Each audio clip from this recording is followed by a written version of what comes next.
Que maravilha iniciarmos o nosso programa ouvindo o conjunto coral Saracale da Igreja do Calvário. Estamos juntos nessa manhã de quinta-feira, hoje é dia 14 de maio, para a realização de mais um programa, Opção para a Vida.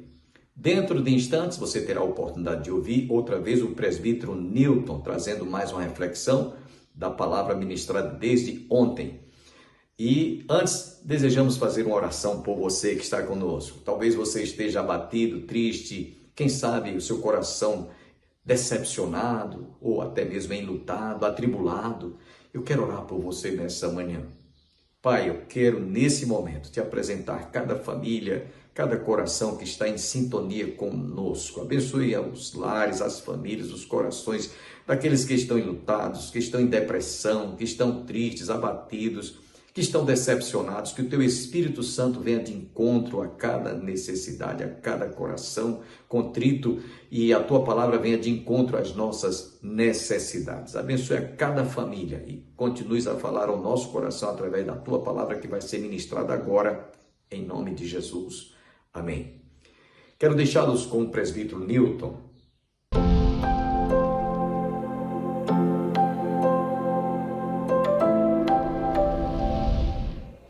Em Lucas capítulo 24, do verso de número 27, diz o seguinte, que quando os discípulos estavam no caminho de Emaús, diz que Jesus, começando por Moisés e por todos os profetas, explicava-lhes o que lhe achava em toda a Escritura. E no verso de número 32 diz, e disseram uns para os outros, porventura não ardia em nós o nosso coração, quando pelo caminho nos falava, quando nos abria as Escrituras.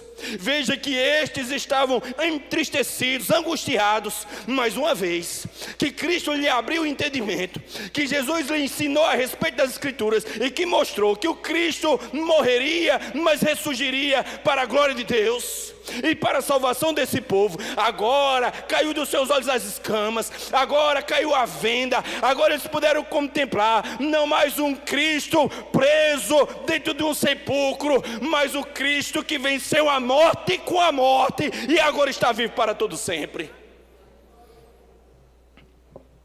Este é o momento que nós podemos perceber que uma vez que agora Cristo está relatando as Escrituras, e aqui nós, como temos a revelação especial, nós chamamos dentro da teologia de ministério escriturístico do Espírito Santo.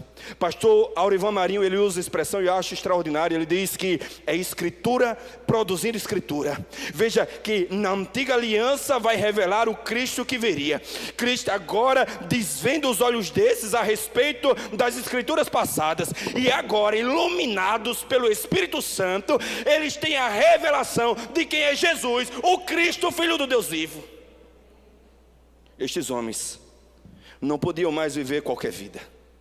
E deixa eu lhes dizer, uma vez que nós fomos chamados por Deus, uma vez que nós recebemos a Cristo, nós não podemos mais ser como éramos antes. Nós não temos mais a condição, ou melhor dizendo, nós não temos mais a opção de nós vivermos como outrora nós vivíamos. Aqueles que andavam segundo os rudimentos do mundo, agora passam a andar segundo a vontade de Cristo. Aqueles que blasfemavam contra Deus, agora glorifica a Deus com seus lábios. Aqueles que antes desprezavam a palavra de Deus, agora ama a Deus e a sua palavra. É por isso, meus amados irmãos, que eu não acredito num crente que de repente diz que é salvo na pessoa de Jesus Cristo, diz que ama o Senhor, mas rejeita a palavra, que diz que a palavra tem que ser mudada, que a palavra tem que ser modificada, que está ultrapassada. A palavra é a verdade de Deus para nós. Veja que o Evangelho de Lucas, no capítulo 2, verso 42, diz, e perseveravam na doutrina dos apóstolos. Essa ideia de perseverança, irmãos, é uma ideia de continuidade. É uma ideia de você não pode parar. Nós não podemos parar. As circunstâncias podem ser difíceis, as lutas podem serem grandes, mas nós não podemos parar no nosso caminho.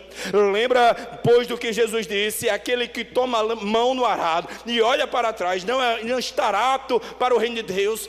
Todos nós aqui, meus amados irmãos, uma vez alcançados por Cristo, não temos a opção de retroceder. A nossa única opção é seguir adiante, é andar mais um pouco, é olhar para o alto, é enxergar a Cristo, autor e consumador da nossa fé.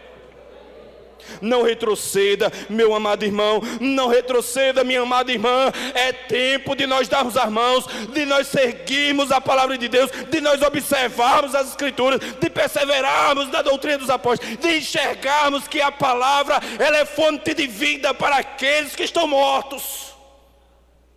O próprio salmista vai dizer no Salmo de número 119, verso 105, ele diz: lâmpada para os meus pés é a tua palavra e luz para o meu caminho. A palavra é a única fonte. Nós precisamos nos voltar dia a dia para a palavra. É na palavra que nós somos fortalecidos, é na palavra que nós somos renovados, é na palavra que nós vivemos a verdadeira adoração. É a palavra de Deus no coração da igreja e na mente dos crentes. O verso de número 17 do capítulo 2 de Atos dos Apóstolos, ele usa a expressão mostrando que uma vez agora que eles foram cheios do Espírito Santo, eles se voltam para quê, irmãos? Para a palavra. Olha o que diz, mas isso, verso 16, mas isto foi dito pelo profeta Joel, que nos últimos dias acontecerá, diz o Senhor, que derramarei o meu espírito sobre toda a carne. Vossos filhos e vossas filhas profetizarão, vossos velhos terão visões, vossos jovens sonharão, e também sobre servos e servas naquele dia derramarei meu espírito. Veja que aqui Pedro, um homem douto, um homem incauto, um pescador, mas uma vez que ele é cheio do Espírito Santo, uma vez que ele é agora visto como alguém embriagado, tanto ele quanto os seus irmãos, os seus companheiros, ele olha para aqueles homens e diz: vocês precisam compreender a palavra, porque a palavra revela o que está acontecendo aqui. A palavra revela a manifestação do Espírito Santo predito pelo profeta Joel. Em outras palavras, Pedro estava dizendo: vocês não devem nos julgar pelos acontecimentos do mover do Espírito Santo, mas vocês precisam olhar para as Escrituras e enxergar que isso que está acontecendo é totalmente legítimo segundo a palavra.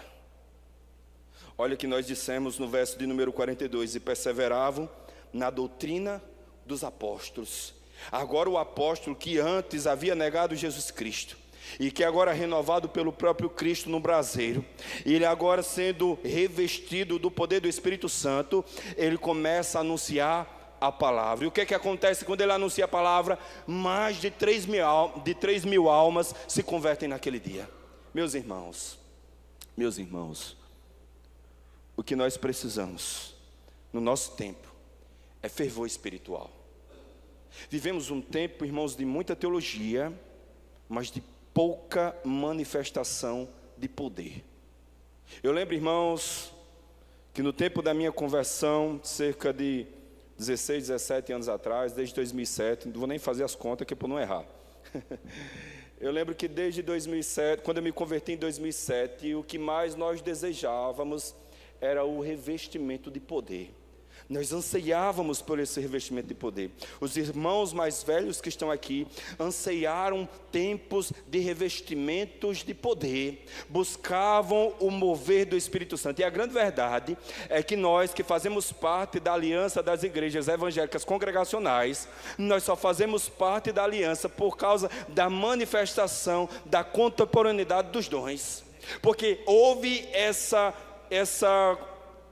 como eu diria, esse avivamento de revestimento de poder, de forma que houve um racha, e agora os crentes da aliança começaram a proclamar não somente as verdades de Cristo pela palavra, mas a testemunhar do poder de Cristo e dos seus dons. Mas entendam, precisamos do revestimento de poder, porém não podemos anular a palavra. Eu digo que muito mais importante do que falar em línguas estranhas é segurar a língua. Muito mais importante, meus amados irmãos, do que profetizar, é buscar o entendimento das Escrituras, que é a profecia de Deus para nós. Isso não quer dizer que nós vamos rejeitar os dons, mas isso quer dizer que nós vamos observar as Escrituras para que os verdadeiros dons se manifestem no meio da igreja.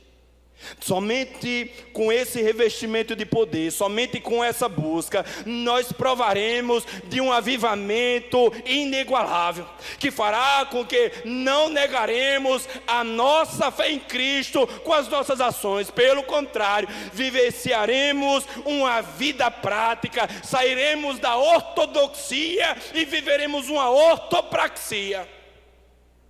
E o que seria uma ortodoxia e uma ortopraxia? A ortodoxia é a doutrina no seu contexto escrito.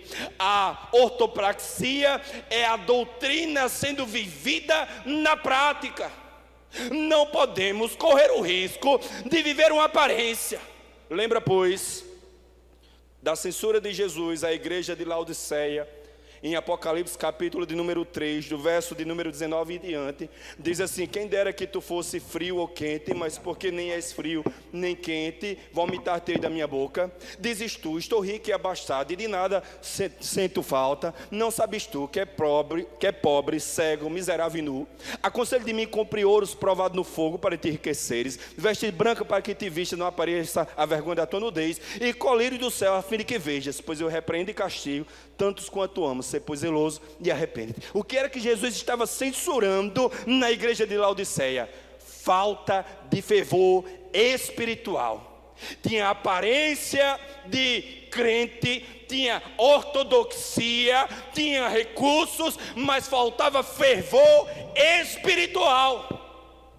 Meus irmãos, é bem verdade que não depende do homem a manifestação do poder de Deus, mas se nós não anseiarmos pela graça de Deus e pela manifestação do seu poder, certamente não veremos as manifestações em nosso meio. Olhamos para os crentes do passado e dizemos: por que que hoje não vemos mais tantos milagres? Por que que hoje não vemos mais tanta distribuição de dons? Por que que hoje não vemos mais tantas coisas que nós víamos em tempos passados?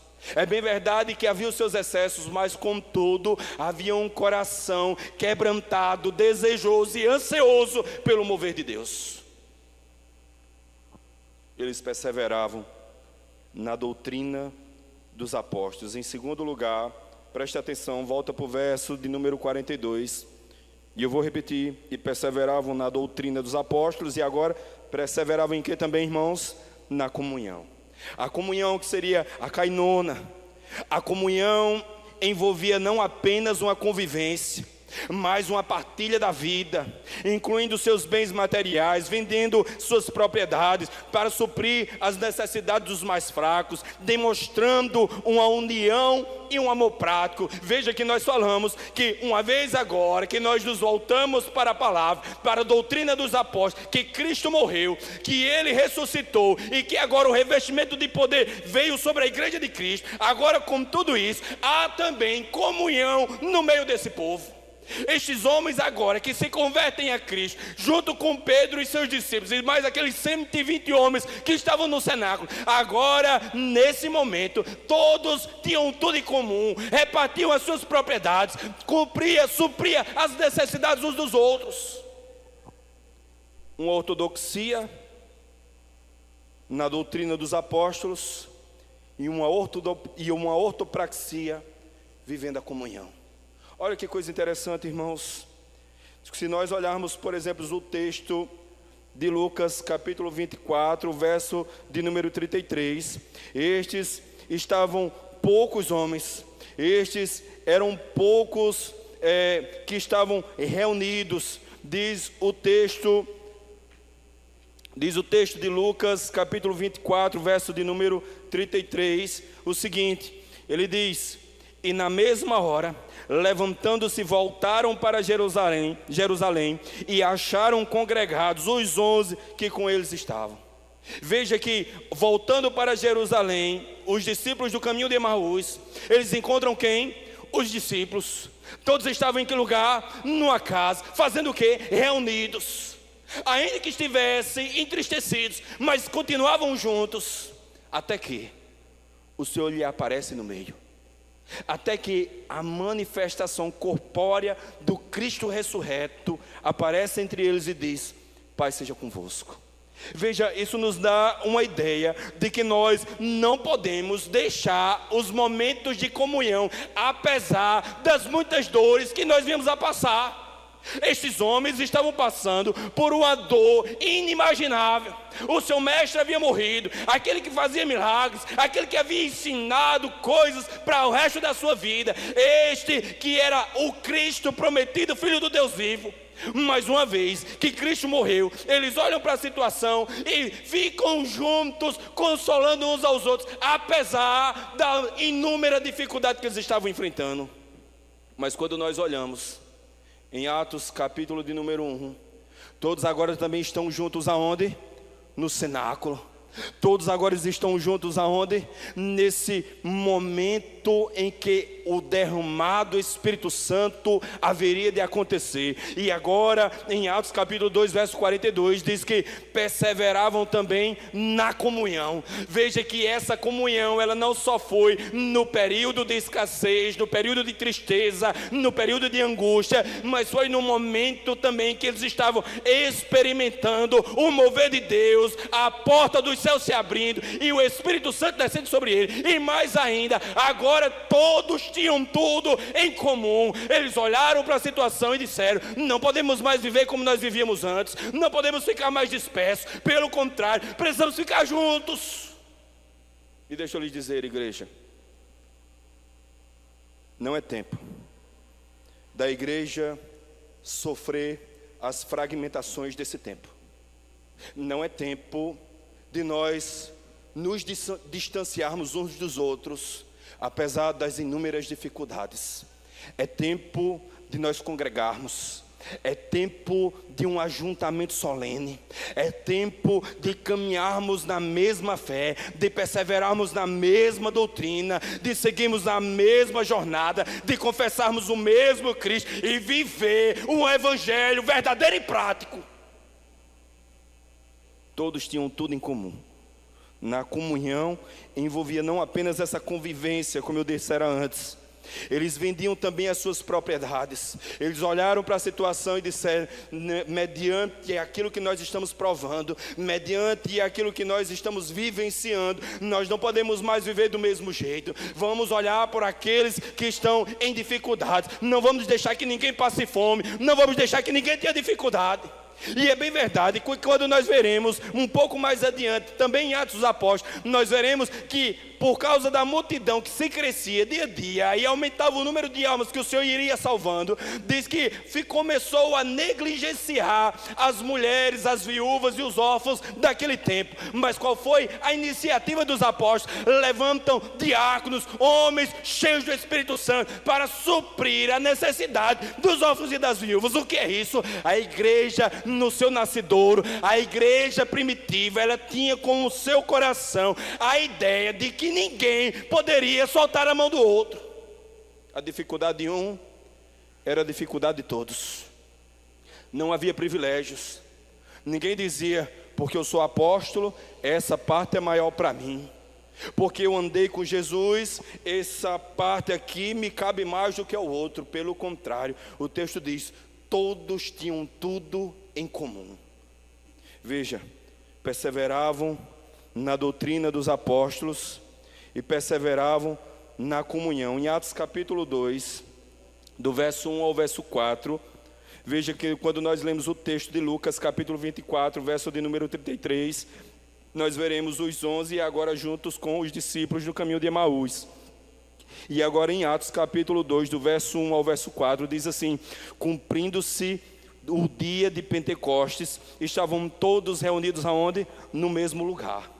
De repente, veio do céu um som como de um vento veemente e impetuoso, e encheu toda a casa que estavam assentados, e foram vistas por eles línguas repartidas como que de fogo, as quais pousaram sobre cada um deles, e foram cheios do Espírito Santo, e começaram a falar em outras línguas, conforme o Espírito Santo lhe concedia que lhe falasse. E aqui, me permita fazer uma ilustração do que acontecera no tabernáculo no passado. No tabernáculo do passado, quando Salomão foi consagrar a primeira casa ao Senhor e foi construída pelas obras, a obra pelo intermédio do rei Salomão, junto com seus companheiros, diz as Escrituras que quando Salomão foi consagrar a casa ao Senhor, e os sacerdotes ministravam os holocaustos, e os levitas com símbolos, alaúdes, harpas, instrumentos de cordas, começavam a louvar ao Senhor, e eles diziam: o Senhor é bom e a sua misericórdia dura para sempre. Naquela medida em que eles estavam louvando ao Senhor, glorificando ao Senhor, diz as Escrituras lá de 2 Crônicas, que a glória do Senhor encheu a casa. A glória do Senhor encheu a casa de Deus. Eu falei tabernáculo, perdão, mas encheu a casa de Deus. E tamanho foi o poder naquele lugar que os sacerdotes não continham-se de pé. Agora aqui, em Atos capítulo 2, parece que está acontecendo a mesma glória, só que no lugar do Senhor encher a casa, o templo feito por paredes, agora, como diz Paul Hoff, o Senhor está tabernaculando entre os homens. O Senhor agora está enchendo a casa que é o seu próprio povo. Agora esse povo não mais prova o mover de Deus, a graça de Deus agindo no meio da parede, mas prova do poder do Espírito Santo penetrando nos seus corações e impingindo-lhes a manifestação de poder. Tudo, meus irmãos, é efeito da graça. E eu faço uma pergunta: será que, se esses irmãos estivessem fragmentados, haveria acontecido algo tão maravilhoso? Será que, se, mediante as circunstâncias, eles olhassem para a situação e dissessem: nós não podemos mais caminhar dessa forma, será que este mover de Deus haveria acontecido? Seria interessante nós pensarmos, irmãos, que nós somos realmente brasas vivas. E uma vez que nós estamos longe uns dos outros, é bem verdade que pode ser que nós venhamos a esfriar, mas nós devemos orar ao Senhor para que Ele sopre as cinzas, para que Ele junte as brasas, para que o fogo pegue, para que a igreja tenha no seu coração a chama do Espírito Santo. Eles perseveravam na doutrina dos apóstolos, eles perseveravam na comunhão. Ainda verso de número 42, eles perseveravam em que, irmãos? No partir do pão. Olha, perseveravam na doutrina dos apóstolos, na comunhão e no partir do pão. Amanhã você não pode deixar de continuar conosco para ouvir a continuidade desta palavra ministrada pelo presbítero Newton. Antes, desejamos lembrar a todos que a Igreja Evangélica Congregacional do Calvário, durante todo o mês de maio, está realizando o 26º Simpósio da Família. Você não pode perder. Inclusive, neste próximo domingo, estaremos recebendo a palavra ministrada pelo pastor Levi. Será uma aula em classe única durante a Escola Bíblica Dominical, às 9 horas. E no domingo à noite, às 18 horas, a missionária Janeide estará ministrando a palavra também voltada para a família. Não perca, portanto, porque esse simpósio está sendo muito abençoado. Famílias têm sido despertadas para buscar mais a Deus. Outros estão se voltando para o Senhor. Famílias estão se reconciliando. Tem sido uma bênção durante todo este mês de maio. Você não pode perder. Agradeço a todos que estiveram conosco. E nós vamos encerrar mais uma vez o programa ouvindo o conjunto coral Sarah Calley. E até amanhã.